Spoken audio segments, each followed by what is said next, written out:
पृथ्वी कृष्णकांत पाटील, मी इयत्ता 10वी सावर्डा इथे शिकतो. आज मी तुम्हाला अभिमुंड लिखित शंभुगाथा पूर्वार्थ इथे सादर करणार आहे.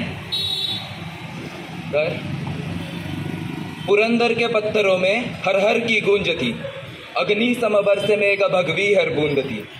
सई माँ के पेट माँ भवानी का सूत्र था, चंचल प्रचंड मानो मन का वो रुद्र का. बिजली कड़के मेघ बरसे मराठों के नेत्र तर से, देखने शिवशंकर का रौद्र रूप नेत्र भर के. हिंदवी के गर्भ में एक चिंगारी सुलग चुकी, किले के एक डालन से किलकारी गूंज उठी. शेरनी की कोख से एक बालक ने जन्म लिया, शिवजी ने खुद का अंश वसुधा को भेंट दिया. हर घर में उत्सव, हर पत्थरों में उत्सव, हर पर्वत पर उत्सव, सर्वत्र उत्सव. सबसे पहले साया उस पे आदि शक्ति का पड़ा, सामने एक तेजस्वी शक्तिपीठ था खड़ा. जैसे खड़ी महाकाली पैरों में संसार लिए, खड़ी खुद जगदम्बा जिजाऊ का उतार लिए. फतवा कब का पहुंच चुका, शिवाजी राजे तक था. पुत्र रत्न देखे बिना बाप कैसे रह सकता. ऐसा कोई शस्त्र नहीं जो घाव का मल समझ सके, ऐसा कोई शास्त्र नहीं जो बाप का दिल समझ सके. बारिश बन राजे निकले हिंदू वृक्ष के पर्ण की ओर, जैसे निकले सूर्य देव रथ पे बैठ कर्ण की ओर. अपना ही अंश देख आंखें वे सेक रहे, खुद का प्रतिबिंब राजे हाथों में देख रहे. तेजस्वी मुखमंडल माथे पे शिव गंड डोले, घुमराले बाल जैसे जटा में भुजंग खेले. विधि का विधान कहने हर भट्ट को बुला लाया, मंगल शनि बृहस्पति वो ग्रह सारे लेके आया. एक एक ग्रह रखा कुंडली में कर विचार, हर भट्ट के मुख से निकली वाणी कुछ इस प्रकार. रौद्र रूप प्रलयकारी नीलकंठ जटाधारी, ऐसा रत्न उपजा है खुद मनुष्य के वेश में, जैसा कोई साध्य नहीं. भूत या भविष्य में मृत्यु से जिसको भय नहीं, मृत्यु से पहले शय नहीं. किंतु पुराणों के रुद्र जैसी आवदा है आन पड़ी, बालक की कुंडली में ग्रहों की है जंग चिड़ी. जैसे फंसा रुद्र उनसे जो कि उसके थे करीब, रुद्र बन के जना है तो रुद्र सा ही है नसीब. यानी नियति के खेल से शिवनंदन अनजान था, दुनिया से दूर बाल शंभु नादान था. शूर था वो वीर था, अखंड था प्रचंड था, जिस मनुष्य के वीरता पे देवों को घमंड था. उसी वीर गौरव को कपट का ग्रहण लगा, अपनों से था धोखा उसको जो कि तब वहम लगा. समझ आने तक कभी न नियति ने वक्त दिया, असमंजस बालक से माँ का दूध छीन लिया. माना कि संघर्ष कभी किसी से टला नहीं, पर छीना दूध तब जब उसने माँ तक बोला नहीं. तब प्रांत की एक कुंबिन को माँ साहब ने याद किया, एक राजा का वंश किसी प्रजागण को सौंप दिया. यूं ही नहीं कहता कोई राष्ट्र की माता, उन्हें था राष्ट्र का सम्मान करना बखूबी आता उन्हें. तंत्र मंत्र आयुर्वेद कुछ न बचा कहीं शेष, सारे वेद किए पेश, सर न था कोई विशेष. बीमार पड़ी माँ का हाथ, हाथ से फिसल रहा, मुरझ रहा था फूल वो जो अभी अभी खिल रहा. सफर की शुरुआत में ही सई माँ ने प्राण त्यागे, जल रहा था फूल उसमें, जल रही चिता जो आगे. तभी बढ़ रहे स्वराज्य को किसी कुफ्र की नजर लगी, पुरंदर के खातिर कई किलो पे मोहर लगी. राजे की जुबा पे फिर भी मिर्जा को संदेह था, जिस जुबा खातिर वीरों ने त्यागा अपना देह था. तो उसने अपनी कैद में कोई नूर अमानत रखा, 6 साल के संभाजी को बतौर जमानत रखा. पर आयु से वीरता का मोल कोई कैसे ही कर पाएगा, खुद राजे को यकीन था ये तो ना घबराएगा. बढ़ रही आयु के साथ समझदारी बढ़ रही, धार इस कटार को अब धीरे धीरे चढ़ रही.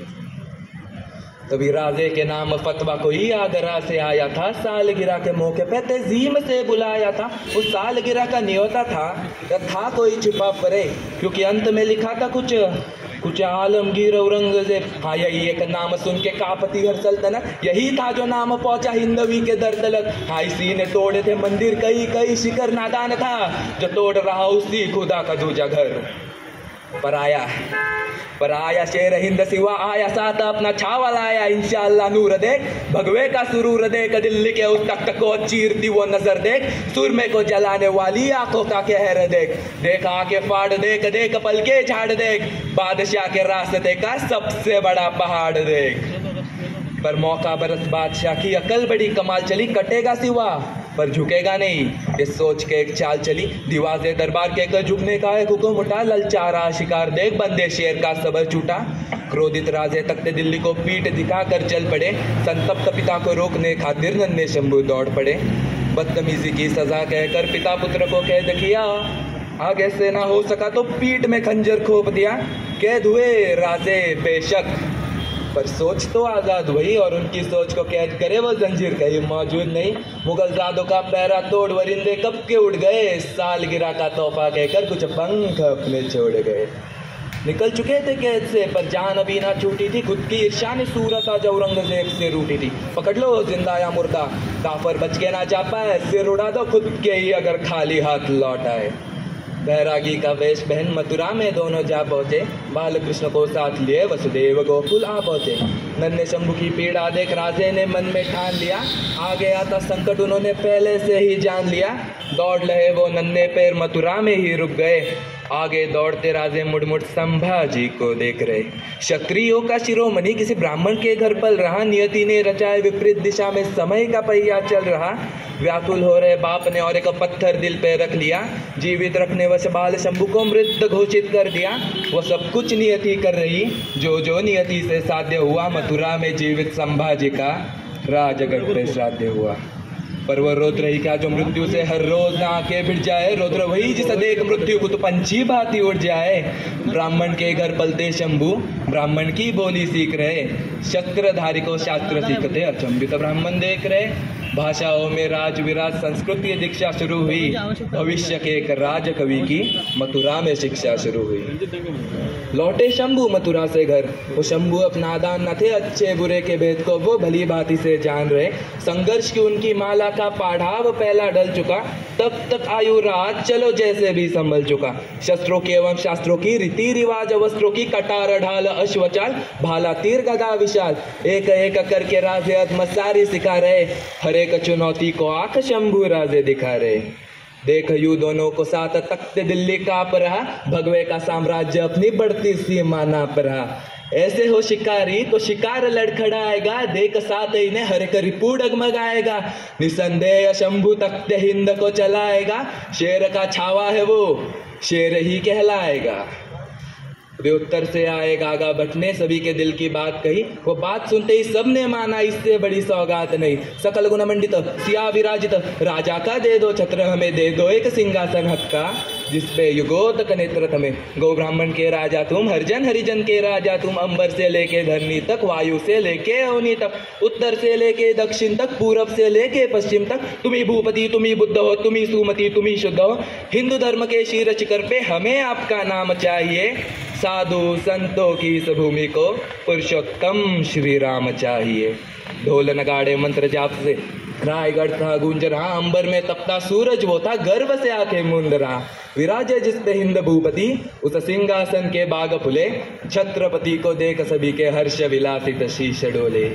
उसी एक आसन पे खुद संभाजी विराजे थे, वो शंभू अब शंभू न केवल युवराज संभाजी राजे थे। अदब भरे युवराज को एक छुपी नजर थी देख रही, वही नजर जो बस नजरों से पुष्प पंगुड़ी फेंक रही। देख रही थी ऐसे जैसे राधा देखे गिरधर को, जैसे देखे पार्वती मैया अपने ही शिव शंकर को। यसु माई की पवित्र आंखें शंभू राजे पे जकड़ गई, पति प्रेम की अमृत वर्षा नेत्रों से ही पकड़ रही। सिया विराजित पुत्र देख जो भावुक आंखें कह रही, गर्वित हर्षित नजरों से ही जिजाऊ थी कुछ कह रही। पर युवराज बन चुके शंभू देख एक रूह थी जो जल रही, जले जैसे जंगल की आग जो हर एक जीवन निगल रही। पुत्र प्रेम के अंधकार वश सौतेला शंभू दफन हुआ, महारानी सोयरा का आंचल शंभू का तिर कफन हुआ। रुद्र की दूजी अग्नि परीक्षा इसी मोड़ से शुरू हुई, शंभू गाथा के इस पन्ने से हुई कथा एक सिरों नहीं। Thank you. धन्यवाद पृथ्वी पाटील साहेब।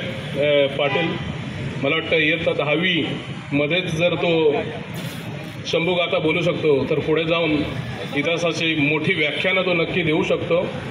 मराठा सेवा संघ संभाजी ब्रिगेडच्या वतीने तुमचे जाहीर आभार। या विचारमंचावरून तुम्ही शंभूगाथा गायली। थोड्याच वेळामध्ये